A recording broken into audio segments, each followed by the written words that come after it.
Good morning. Chairman Franks and distinguished members of the subcommittee, thank you for inviting me. My name is Anthony Levatino. I'm a board-certified obstetrician-gynecologist. I have served in both academic and clinical settings. Currently, I practice in Las Cruces, New Mexico.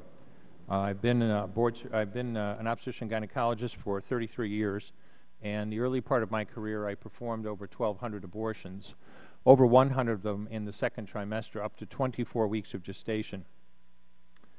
Imagine, if you can, that you're an obstetrician-gynecologist and a pro-choice obstetrician-gynecologist like I was, and your patient today is 17 years old. She's 24 weeks pregnant from last period. Her uterus is 2-finger breaths above her umbilicus. She's been feeling her baby kick for over a month. She's asleep on an operating room table, and you're there to help her with her problem. The first thing you do is withdraw the laminaria that was placed in the cervix. The dilation of the cervix that's required for a D&E abortion at that level takes at least 36 hours. Later abortions dilation of the cervix can necessitate almost 3 days of preparation prior to performance of the procedure. First thing you're going to reach is for a suction catheter. This is a 14 French suction catheter. It's about 9–10 inches long. It's about 3/4 of an inch in diameter. And picture yourself, if you can, placing this through the cervix and instructing your circulating nurse to turn on the suction machine. What you'll see is pale yellow fluid running through this into the suction bottles of the machine. That was the amniotic fluid that was there to protect the baby. If this was a first trimester abortion, when her child would be that size or smaller, you could essentially do the entire abortion with this one instrument. A 24-week baby that we're describing here from last period is the length of your hand and a half again, from head to rump, not counting the legs. Babies that size don't fit through catheters this size. When you're done, reach for a SOFR clamp. This is one that I brought along so you could see what we're talking about. It's about 13 inches long. It's stainless steel. The business end on this clamp is about 1/2 inch wide and about 2.5 inches long. And there are rows of sharp teeth on this instrument. It's a grasping instrument, and when it gets a hold of something, it does not let go. A second trimester abortion at that stage is a blind procedure. You can't really see anything. Everything has to be done by feel. Picture yourself, if you can, reaching in with this instrument and grasping blindly anything you can, and pull hard. And when it finally pops free, out comes a leg that big, which you put down on the table next to you. And reach in with this again, and grasp, and pull hard. Out comes an arm about the same length, which you put down on the table next to you. And reach in with this instrument again and again, and tear out the spine, the intestines, heart and lungs. Head of the baby about that age is maybe the size of a large plum. Again, the procedure is blind. You reach in, being careful not to perforate the uterus, and you have a pretty good idea you have it if you have your clamp around something and your fingers are spread about as far as they will go.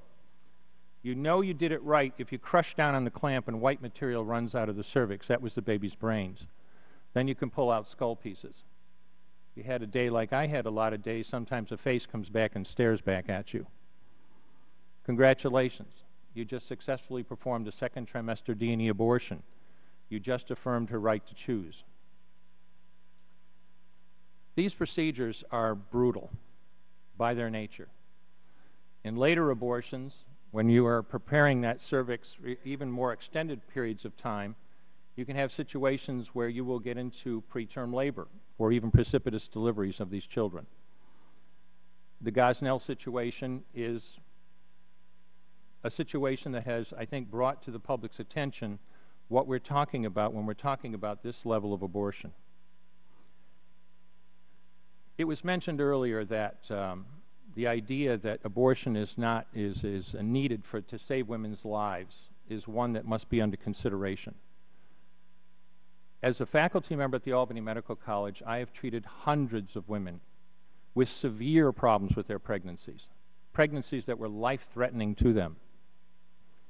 Cardiac disease, diabetes, cancers, toxemia, elevated blood pressure in pregnancy. I'll illustrate with one case that I dealt with personally. A patient came in at 27 weeks of gestation. blood pressure 220 over 140. You know a normal blood pressure is 120 over 80. This woman is moments or hours away from a stroke. We stabilized her, delivered her. She had a healthy baby in the end, and she did well as well. But I was able to stabilize and deliver her within an hour, because that was required when you have an emergency of that magnitude. Abortion would be worthless in that situation. As I told you, at 27 weeks of gestation, it would have taken at least 3 days to even prepare her to be able to go through the procedure. And this is an important point when we talk about abortion in terms of saving women's lives. I appreciate your attention. I guess I'll just end. Chairman Franks quoted President Obama earlier. I'm going to quote him one more time. He said recently, if there is just one thing that we could do that would save just one child, don't we have an obligation to try? Thank you.